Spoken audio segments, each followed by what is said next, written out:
This is an item for presentation and discussion only, so we will not take public comment on this item. At that time, I'll hand it over to Chief Zimmerman.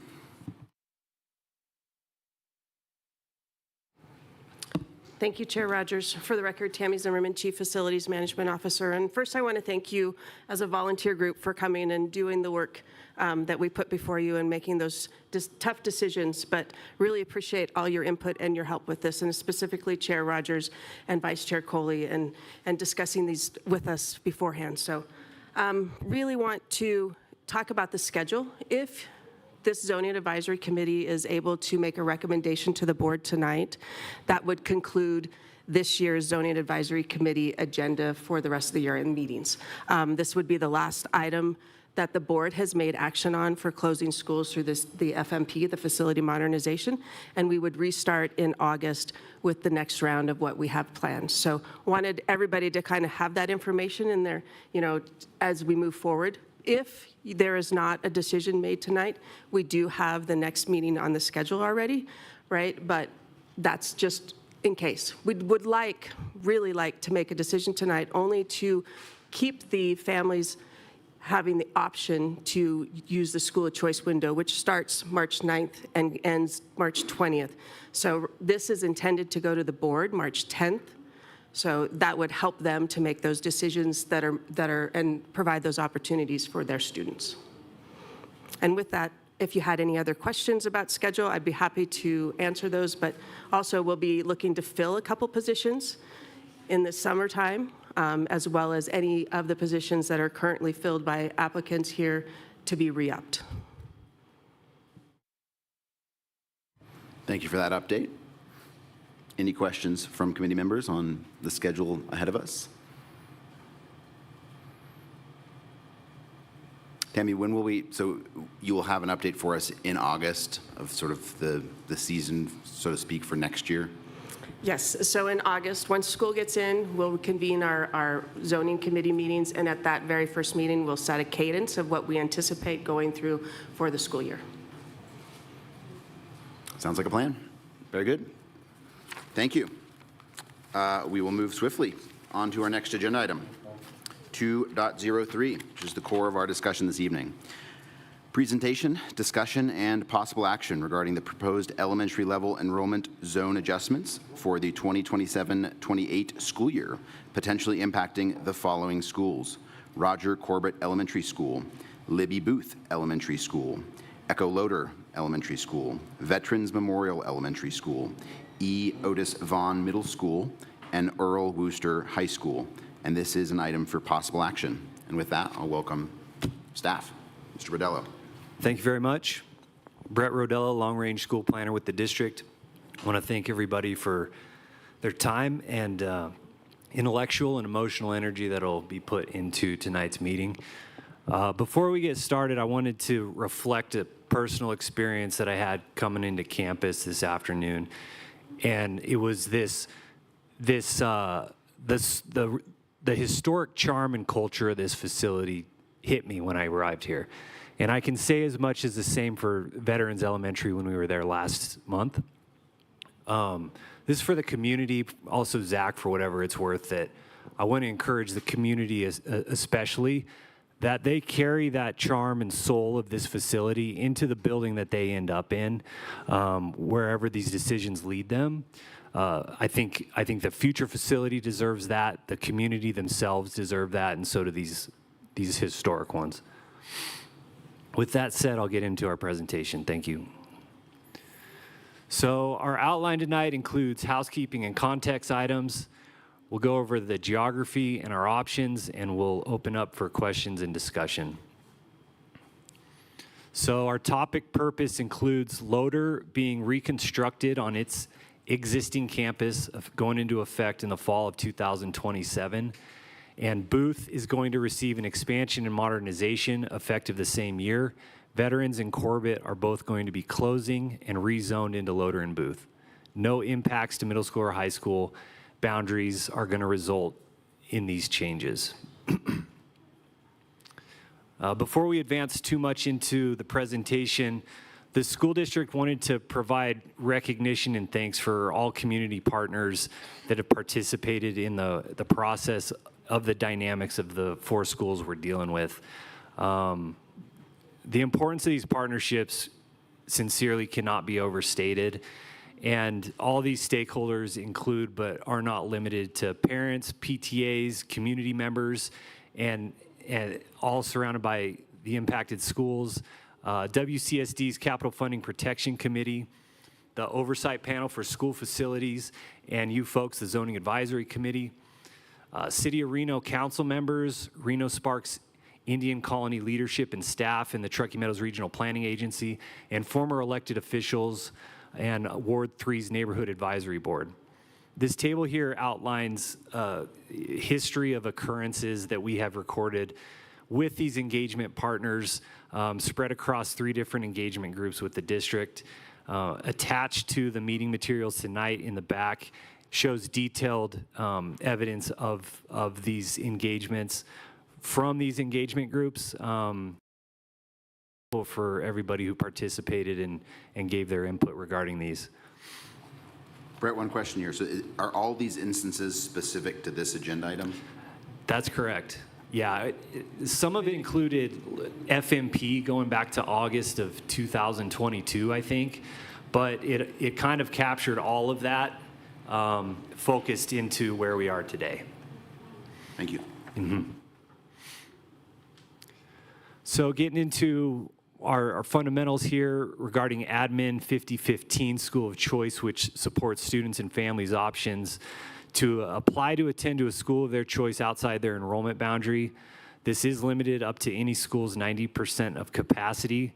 And as Tammy minutes ago discussed, that the second window for school of choice for the next school year opens up March 9th.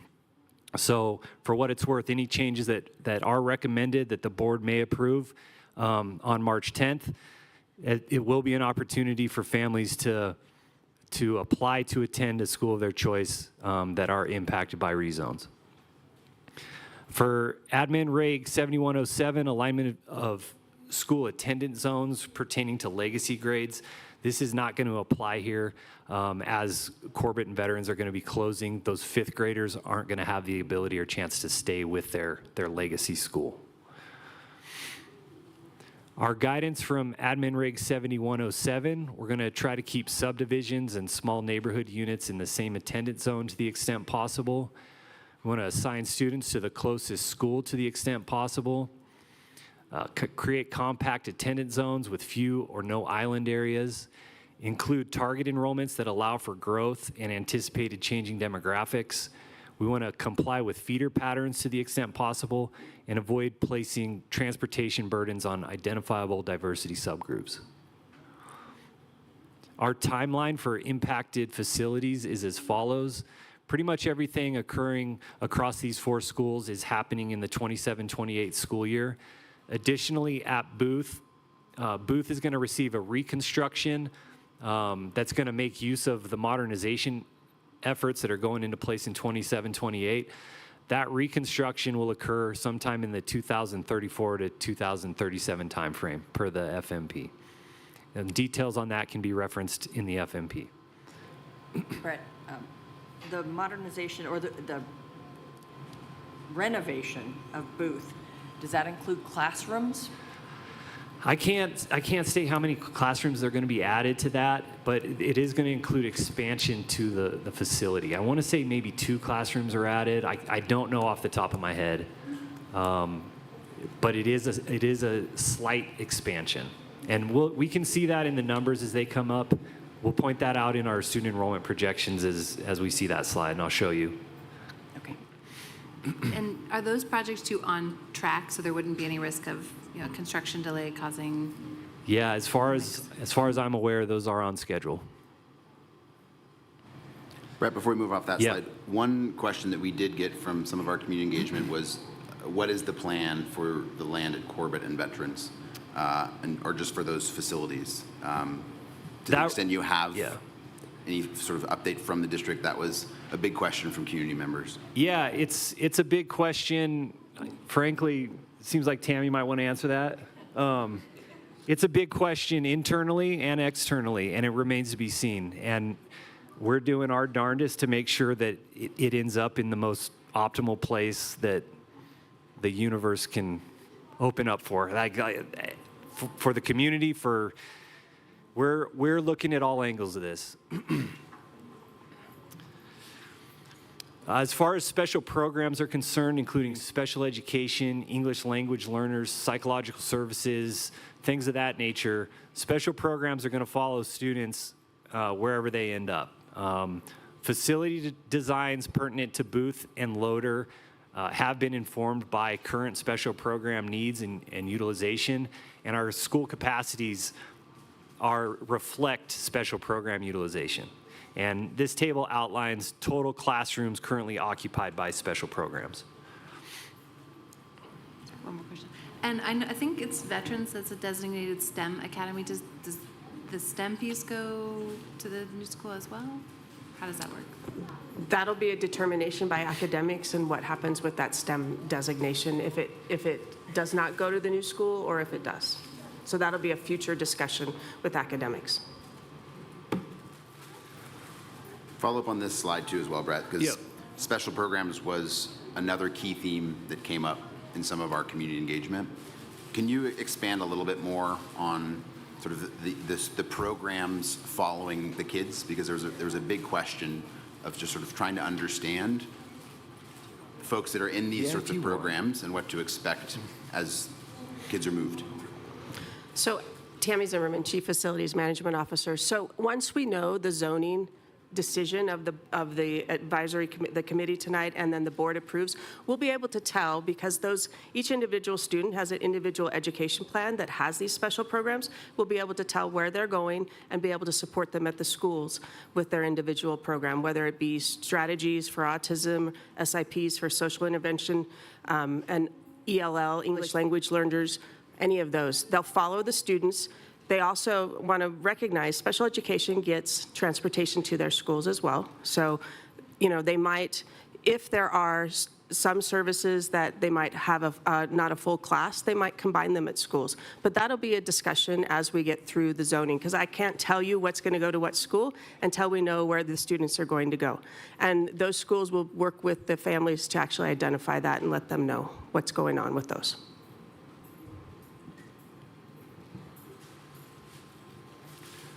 As far as transportation goes, we've got a couple slides on this.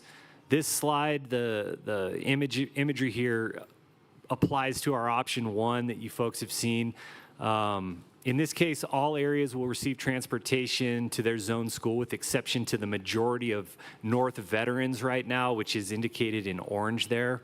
The exception to that being that southwest corner that you can see outlined in green with a white transparency there. Those households are a mile or more away from Booth, in which case they would receive transportation to Booth. This is detailed in the next slide. As far as options 2, 4, and 5 go, everybody that's going to be impacted will receive transportation who's outside of 1 mile or crossing Kitsky, Plum, or Vassar, which is everybody in those instances. This is a detail of that Southwest North Veterans Enrollment Area, roughly, south of Wheeler Avenue, south of Crampton to Vassar. I worked with our transportation department to kind of identify and draw this out. It's somewhat of a rough draft. Transportation will have the final iteration on this, but this will give people an idea that if North Veterans is zoned to Booth, this specific area will receive transportation. And info on this will be forthcoming upon the future school year when transportation makes progress and a decision's made in terms of the enrollment boundary here. Brett, a few follow-ups on transportation, because again, this was another one of the key themes that we heard from our community engagement. So I think 2 questions. While we're on this one, is there logic on this step as opposed to just running the line to Wells? They sort of... The logic is based off distance. And that's the information I received, and sort of the imagery that I was provided to produce this, that's how this has been put together. Again, this is a rough draft that transportation will have the final piece on. Okay. I think that my second question is, on the previous slide, the second bullet, I just want to be crystal clear on the crossing of Kitsky, Plum, and Vassar, because there's been additional concerns of just crossing those roads. So, Yeah. so we understand, if any of those options, I guess 2, 4, and 5, are selected, or even an option 1, if someone is inside of the 1 mile walk zone but has to cross one of those roads, Yeah. will they be given transportation? Yes. Thank you. You're welcome. So this slide shows us impacted students within our impacted areas. The major take-home here is we highlight total students that are attending out of zone in these impacted areas. And for example, in the bottom left corner, the gray box that shows 14100Z, 141 students out of zone, pointing out that of those 141 students out of zone at Loader, 71 of them attend Bailey Charter. Bailey Charter is 6 or 7 blocks south of Loader Elementary School. That's where it's located.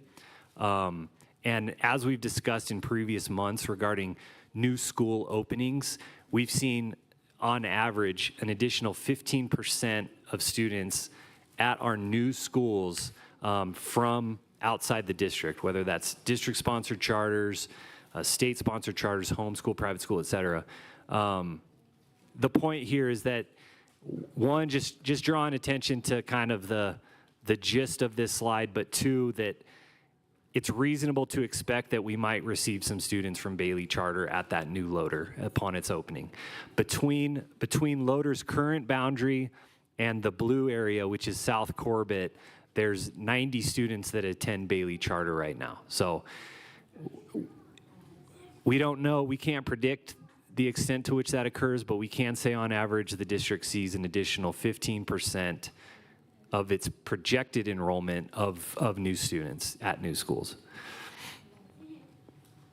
Last month, we were requested to provide some residential development info. This slide outlines that with the chart. The second column here shows total development projects within each enrollment boundary, with Booth being number 1 with 18 development projects. The next column over shows the 10-year window projected student generation from all those projects. And then the last column shows the average number of students per year we expect to receive from that development. So not a significant amount of student generation is expected from new development in any of these areas. And any of that projected student generation is factored into our student enrollment projections.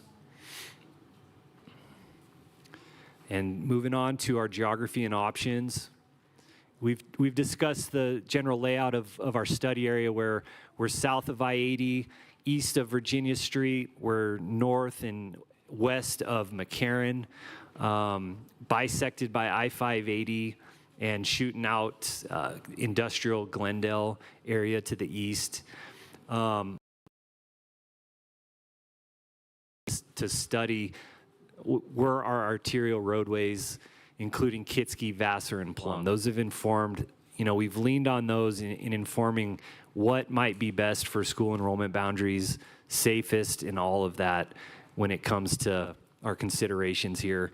They're just very easy to draw lines on, to be straightforward, and consider as significant aspects of the urban geography that we have to work with these decisions. Option 1 here, you can see, is our staff recommendation. You folks have seen this last month. We've added a component that shows transportation dynamics per these changes. So the white stars indicate those areas will receive transportation. A black star indicates that those areas will not receive transportation. But this option takes veterans north of Vassar into Booth, Corbett north of Vassar into Booth, Veterans south of Vassar into Loader, and Corbett south of Vassar into Loader. The before and after on this appears as follows. The thing that caught my attention on this recently is the concentricness of both of these enrollment boundaries. And what I mean is you have these elementary schools becoming like a real focal and center point, sort of as regular as it can get for both of these enrollment boundaries. There isn't another option that does this as clean as this one.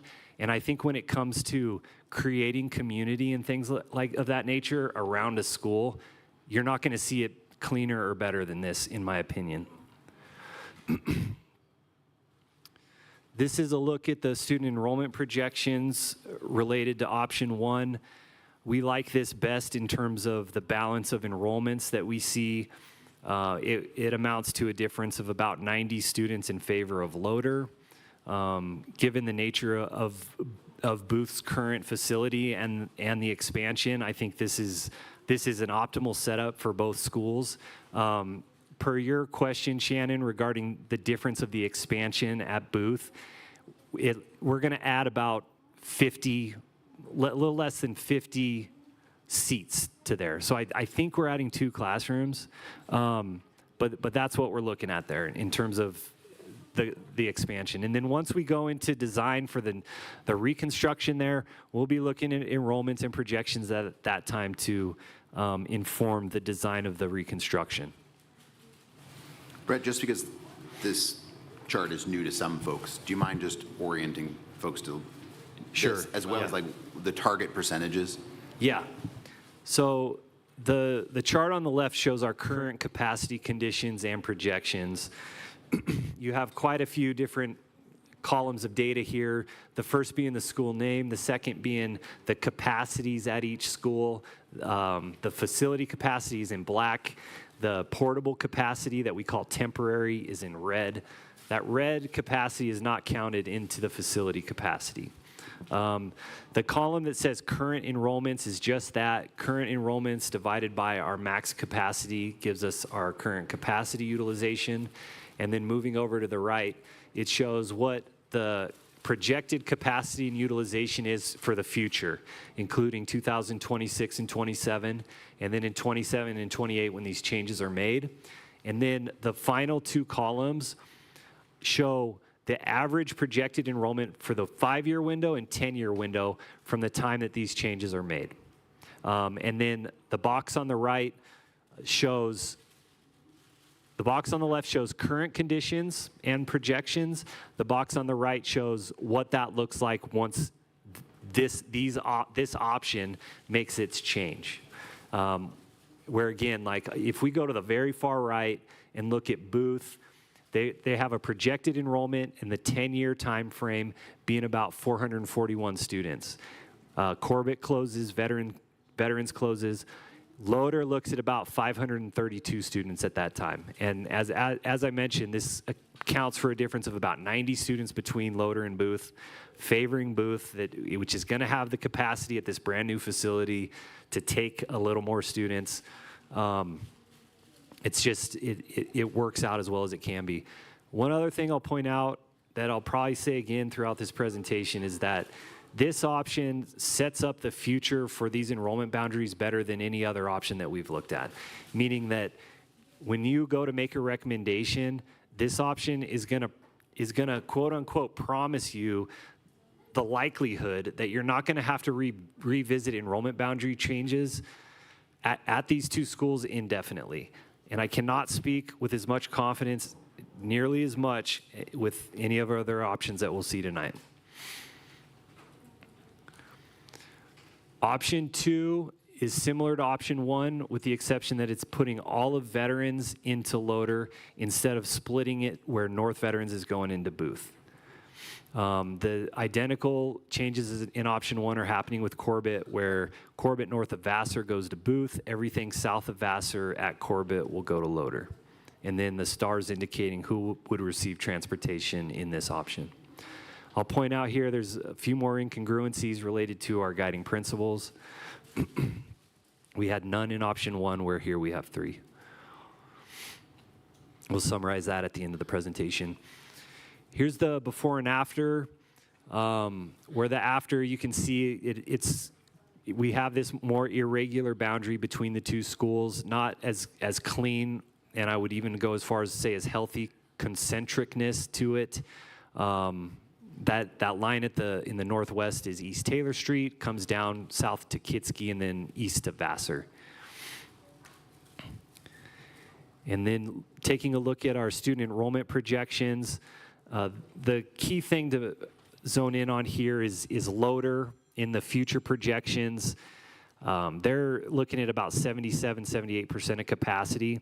If Loader is to see the school district's additional 15% average realization of new students at the new facility, you would set Loader above 90% of its capacity. That's like the main reason. It is the main reason I don't like this option as much as option one, and I think my colleagues would say as much.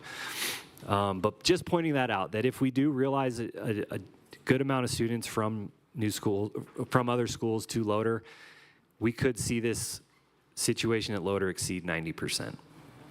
Brett, follow up on that, because I think that hadn't clicked in my head before.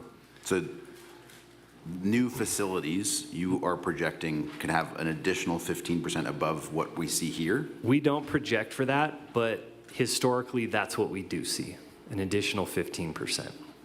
Okay. And the 15 you're thinking is from charter schools? Charters, state-sponsored charters, probably. That stuff becomes fuzzy because we can't identify where they've come from. So state-sponsored charters, other private schools, or homeschools would be the main three there. We can identify students from district-sponsored charters like Bailey. But we don't have historic records for a lot of times for where students have come from. But 15 is the standard? It's the average. It's the it's the average average. that we see. Yeah. Oh, okay. Option 4 and 5 are new. These options consider keeping the current Veterans and Corbett enrollment boundaries together, with exception to that South Corbett area that's going to go to Smith Ridge and then the elementary school at Pine. In this instance, all of Veterans and all of Corbett would receive busing to their schools. This is a look at the before and after on here. On each of these options, you see students in the south end of Corbett that are going to be bused past Loader to get to Booth. And in option 5, you'll see students in the north end of Corbett that are going to be bused past Booth to get to Loader. That's not something that we identify as a preference.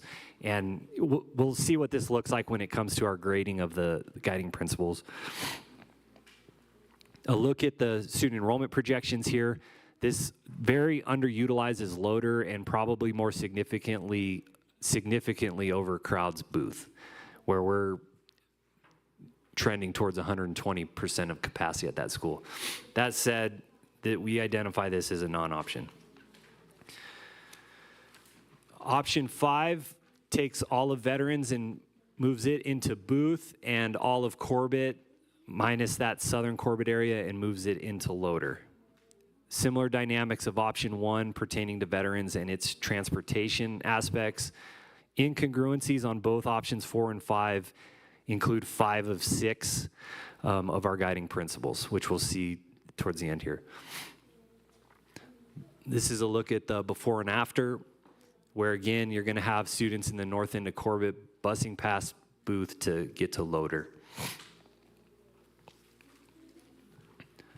Our student enrollment projections here, virtually overcrowding Booth. Again, this is something not seen as an option that we want to go into.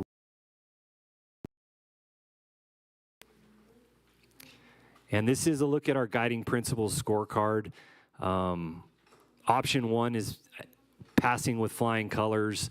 I'll point out the feeder patterns thing, we could probably move that to a neutral, as it's kind of a non-factor in this, but I left it green for the sake of optimism. Option two is kind of getting blown out of the water by option 1, and then 4 and 5 is pretty blown up on all levels. in terms of an inferiority. And again, we're talking keeping subdivisions intact, closeness to schools, compactness of the enrollment boundaries, boundaries that allow for growth, that comply with feeder patterns, and then either do or do not have transportation burdens, which relative to option 1, 2, 4, and 5 do create those. Wrapping up, our staff recommendation is option 1, which is establishing coherent, practical, and the most simple boundary lines aligning with existing roadway and neighborhood patterns, and it's effectively balancing enrollments for the long term. Thanks for your attention to that, and we're happy to have any discussion and questions. My only question was on option 1, when it comes to that 15% that you see in option 2, why Yeah. is there not the same I there? think- Like, what's the purpose? Yeah, I think option 1, they're looking at about 70%. Exceeding 90% of capacity. No, Yeah. I get that, but you guys were putting no projection on that 15% on 2, but they're not going to do the same for option 1? Was there a reason? Just based on how the numbers have landed, with option 1, we wouldn't see, with an additional 15%, we wouldn't see loader exceed 90%. Okay, so Yeah. it may still get the 15%. Correct. Okay, Yep. thank you. I think Thanks. we can apply the 15 to any new building is basically sort of your rule of thumb. That's the rule of thumb. Okay. Yeah, that I think we can talk about that, you know, relativistically, but when it comes into actually projecting for it, we're not there yet. In the future, we might be. So if we did add the 15% to the 1, it's not going to hit over 90, but what are you thinking the percentage would be? We'd be at about 86%. Thank you. Yep.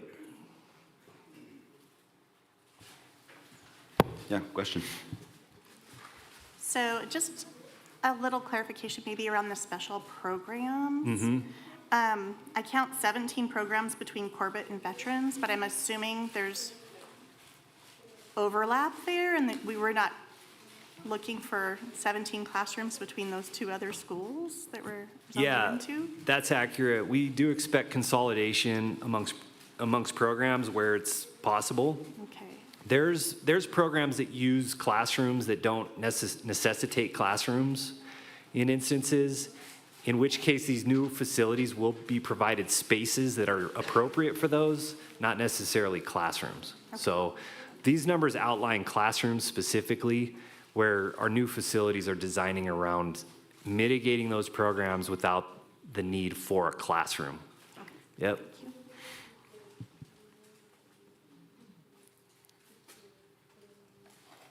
Another question that came up from community engagement was understanding the previous history with Hidden Valley.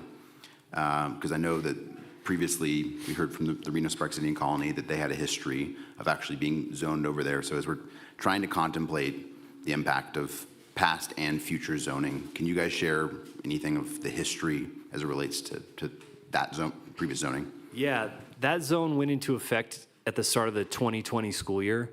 So any changes that occur here that start in the 27 school year will not impact any students that were impacted by that zone. I think that's a key factor. Additionally, the Reno-Sparks Indian Colony is something like 0.7 miles away from Booth, whereas I think they're 5.5 miles away from Hidden Valley.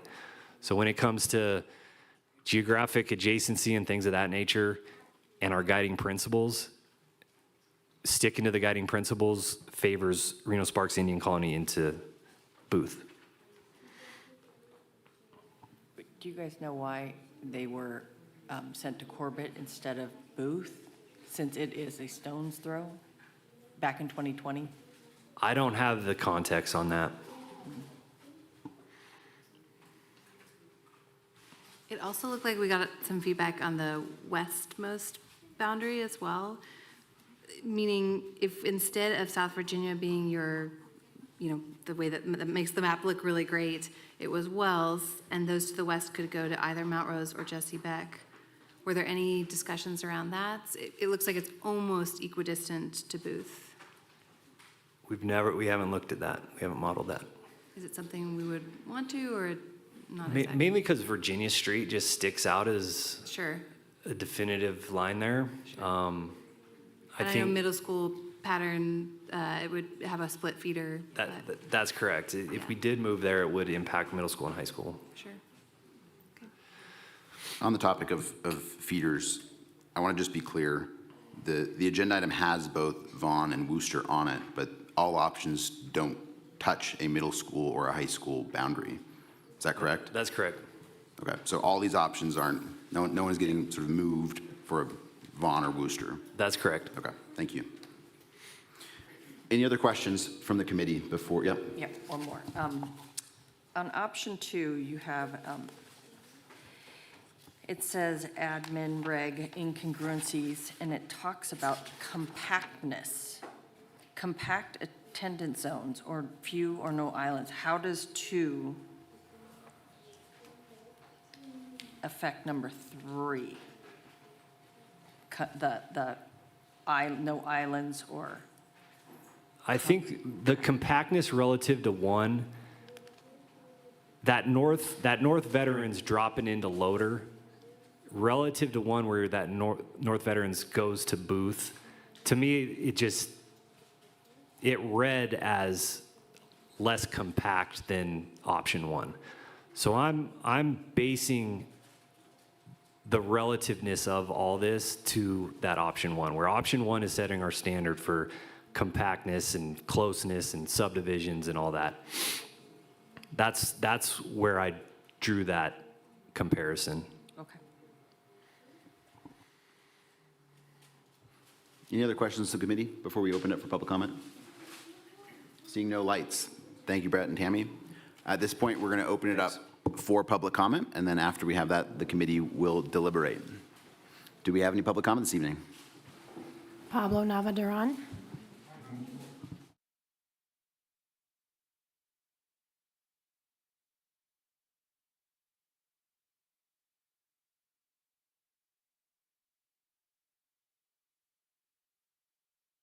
Hello, guys. My name is Paul Navaduran. I'm a Neighborhood Vice Board Ward 3 member, so I want to say thank you. But I should involved for Central Winter Project, but I had to involve because I'm a NAB Ward 3. So I want to thank you, all the zoning advisory committee, to rezone all the South Corbett into a new elementary school, Pine Cabbage, which is Century and Moana Lane. So thank you. But here are my 2 cents. I think that will be best for this neighborhood. So we're Washington School District and the city of Reno are creating natural barriers. The dedication of downtown Reno has displaced long-time low-income residents, which is mostly that area are zoned for Booth, Vaughan, and Worcester. That result decline enrollment in those schools. It's heavily gentrified at west side of Virginia Street, which is zoned for Mount Wills, Swope, and Reno. I think the city of Reno have failed the eastern side of the downtown Reno community. The underinvestment into those communities, a lot of homeless and many residents are leaving this area. Not just the downtown Reno, but the central Reno area. I know downtown is now Ward 3, but it's Ward 1, but residents were Ward 3. I can fear and pack it when what's going to happen in Ward 3 and after 2036. All right, so there are apartment across such as south of Peckham. There are zoned for Booth. No, not Booth. Lauder, a current zone for Lauder. The UC zone for Smithridge. But if option 2 were picked, I think rezoning all the veterans into a new Lauder will give them a new school, new facility, and plus they can unite community, go together as one community. And for Corbett, there's a complex issue. It's huge area going from Windows Spark Indian County all the way to the New World area. And the New World area rezoned to a new elementary school, Pine Campus. And having Reno City Indian County into Booth rather than going to Hidden Valley, that's the closing and compactness. Long-term for this area to be Levy Booth. West of Corbett, central or South Corbett into a new Lauder.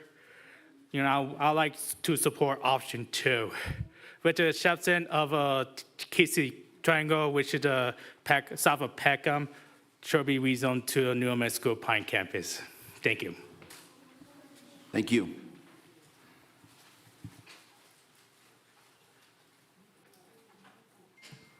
Christy Jacobs.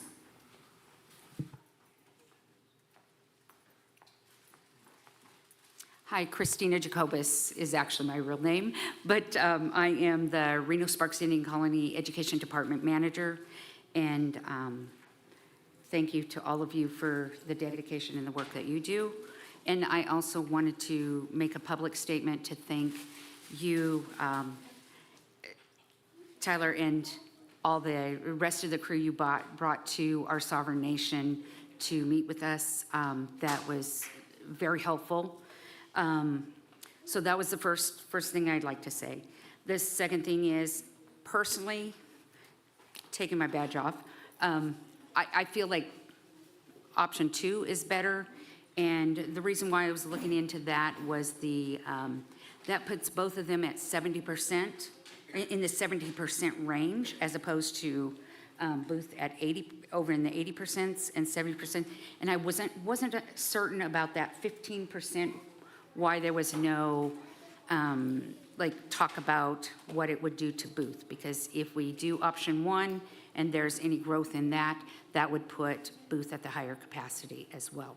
So that was my reasoning for the option 2 choice that I liked.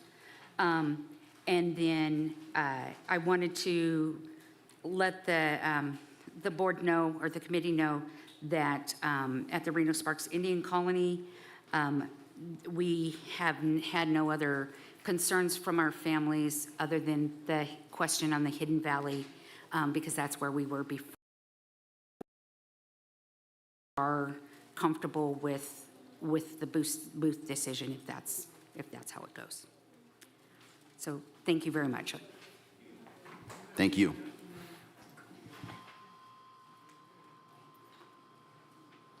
Monique Madrid Lorca. Good evening. My name is Monique Madrid Lewingau, and I'm the principal of Veterans Memorial. And I wanted to take some time to briefly summarize the community feedback that I received from our families. Through a survey offered to our families at an informational event, our families were asked to choose the option they preferred between the 2 options, 1 and 2. At the time, we weren't discussing 4 and 5. 58% of respondents preferred the split zone option 1, while 42% of respondents preferred moving everyone to Echo Loader. So while there is a slight lean towards option 1, the community is divided. The most common concerns expressed through the survey were safety and proximity. Many families are worried about children crossing busy streets, particularly near Vassar and Broadway and Plum Lane. Others expressed frustration that some students may be assigned to a school farther away in proximity than a closer nearby option. Another major concern is keeping students together. Parents are worried about separating children who have been classmates since kindergarten, especially during an already emotional time and transition of the school closing. Transportation details were also unclear to families. Questions were raised about bus eligibility, walking routes, and before and after school transportation.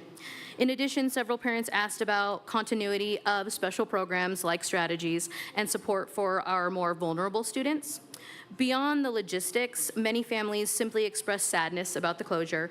Veterans Memorial represents community stability and relationships for our families. In summary, the community is not resistant to the change, but they are asking for safety, fairness, clarity, and strong support for students during this transition. Thank you. Thank you. Liz O'Neill.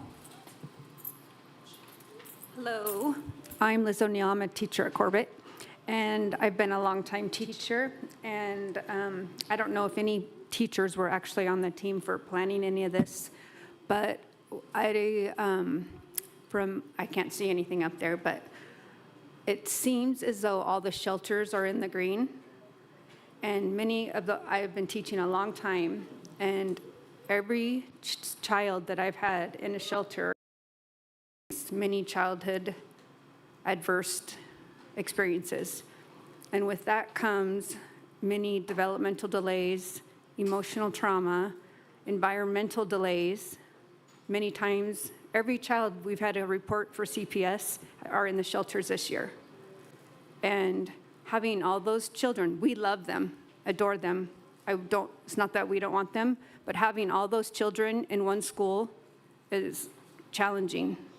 And I need you to be aware of that. And I'm sure there were new educators on the team that did these maps and put that into their mapping. So I need you to be very mindful and come into a classroom. Come see me in kindergarten tomorrow. And those families and those children go through a lot. They struggle. And then they have to come to school and try to forget about grandpa shooting dad. That's a lot for a 5-year-old. Or another child was found on 4th Street. Him and his mom were both on drugs. Imagine coming to school and your mom's in prison. Do you want all those kindergartners in one school? I'm sure someone didn't think about that. They're just thinking about what's closest. I need you to be mindful about that. It's just about money and logistics for all these other people. It's not. It's about our children being successful in school and being safe. Thank you.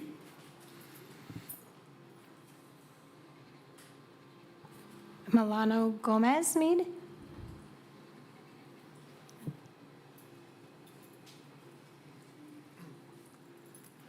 My name is Emiliano Gomez Meza. I'm the student body president at Worcester High School, so it's nice to see you all here today. I wanted to come to this meeting just to make sure, I know there was mention that Vaughan and Worcester may have been affected by these rezonings. It's good to hear that they're not being directly affected, but I like the last message about being mindful. I think that with the closure of Roger Corbett being so close to Worcester campus and veterans as well, but Worcester because it's more personal to Corbett because it's more personal to me because it's right by Worcester. I think it's also important to be mindful just how much of a community hub this elementary school is, and I believe that the rezoning could be good for families and it could be good for students as well to have something more modern for them as well. But it's definitely important that something that helps the community has to stay here. I know that there's plans possibly for an AFMP movement initiative here, maybe a co-location with Worcester High School, which is something that we're open to as a community, but there has to be something within that project that still serves the community, some type of, at Worcester we brainstormed like child care centers or one child care center in an AFMP project perhaps. Something that serves the community has to be in this new project if that does come to happen. And so I just want also to reiterate mindfulness and how much elementary schools like these impact communities. And I really hope you guys take that into account if, like on March 10th, I know you guys are discussing that. So I hope that you guys keep that in mind. So thank you for your work. Thank you. I have no additional comment for 2.03. Very good. Thank you. I would also just want to observe that having been in ZAC for a few years, the process of community engagement seems to be strong in this exercise. Like what I've observed from schools and principals and members of ZAC investing time, I think it's a good model. I feel like ZAC only works well when there is strong community engagement, and it feels like we are observing that in this process. With that, we will open this item up for deliberation and possible action. Would anyone like to start a discussion amongst the committee? Sure. Cami LaRae for the record. So I think that with every school shift and understanding how programs will shift and other support kinds of outreach that may be needed, I do believe that having this option one as a model would make a lot of sense with regards to being able to target special programs for some of the special needs that we just heard about. So it's easier to help and to provide those programs when you can clearly recognize where the need is instead of trying to spread out your support with programs across multiple facilities. So that's that. There's very few examples that I've seen since I've been on this board where it's so clear-cut, makes so much sense from a neighborhood perspective, from a future stability perspective. I recall in one of the meetings, last year, people kept asking, why do you keep changing this? Why do you keep shifting the zones? Why do you keep doing that? I think as a committee with foresight and using the guiding regulations, there's nothing clear that's been presented in front of me since sitting on this committee as option one.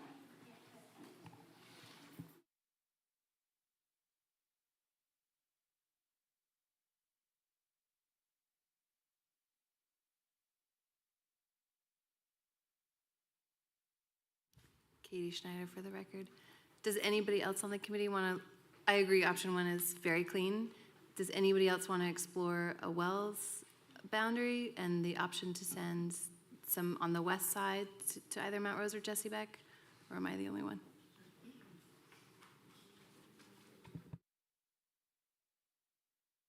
I don't want to have to So- disrupt middle school and high schools. Yeah, I mean, Feeders. I need to call out two on the agenda that those schools were not agendized. And so the bounds in which we are allowed to sort of have a discussion would not allow that. Got it.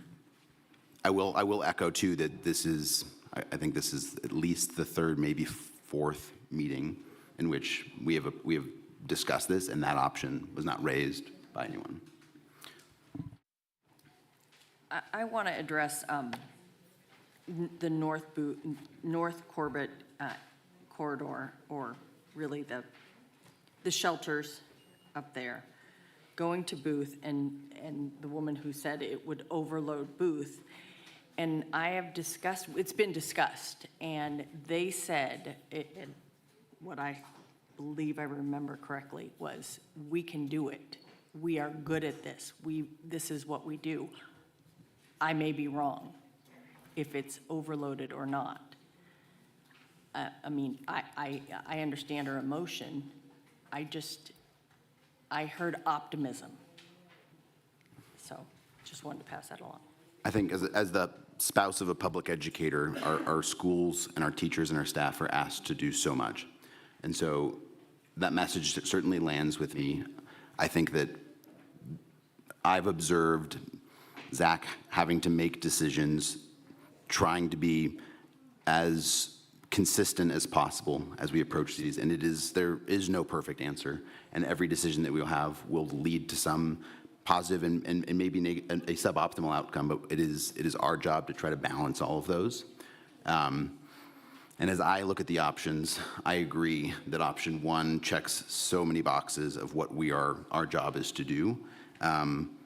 I've heard staff address the concerns of the community, whether it is transportation, whether it is commitments for special programs to follow kids. But option one, when I look at the foundational principles in which we try to make decisions, which is consistent boundaries shaped by neighborhood structures, designing an option in which there is a level of future-proofness that provides growth, so that a clear message we heard from the communities was indeed tired of ping-ponging and moving. And option one provides, in my mind, the clearest path to give these communities continuity and to sort of build and continue to sort of support the communities that exist around them. Yeah, those are my thoughts.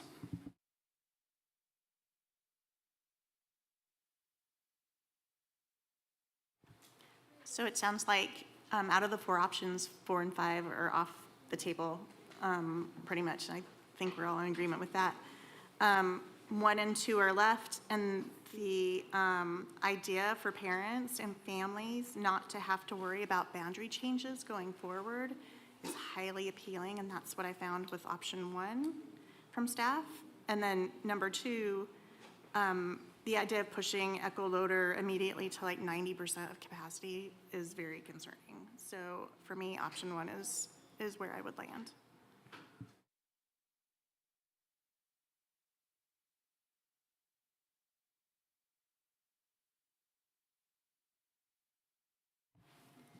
Any other comments or deliberation from the committee?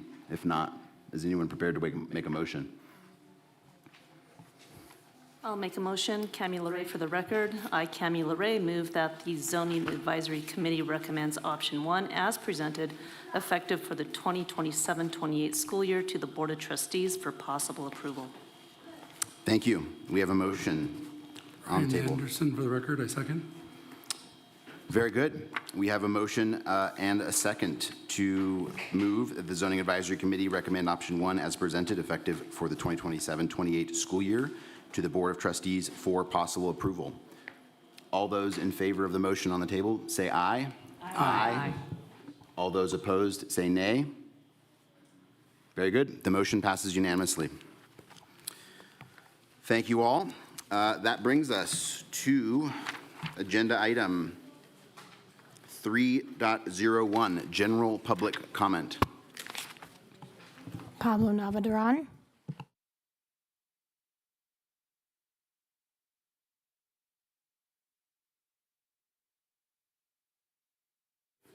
I want to say thank you for Zoning Advisory Committee to make a right decision to have option 1, not to have to rezone again for a very long time.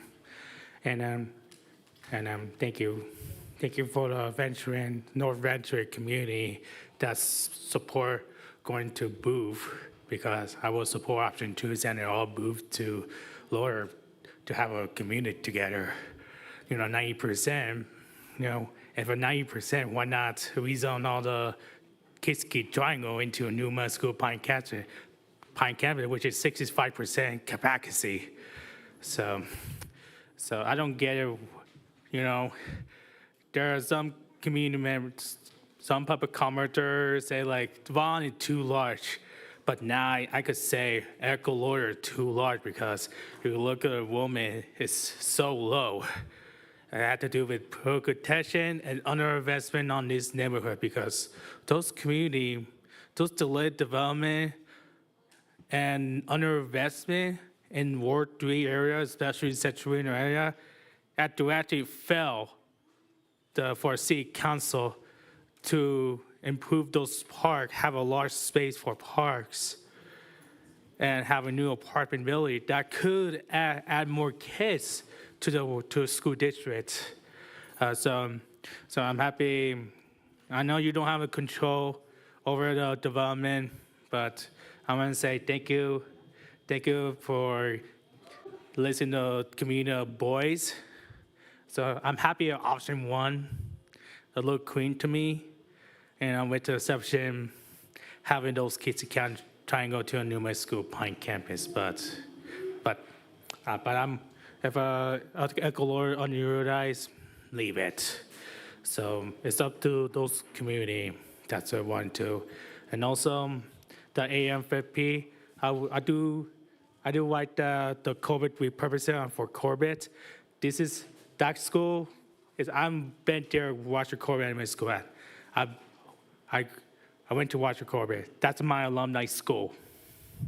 So there you go. And then also, I want to say why I do support a new album building on the Corbett campus, also the Wooster campus.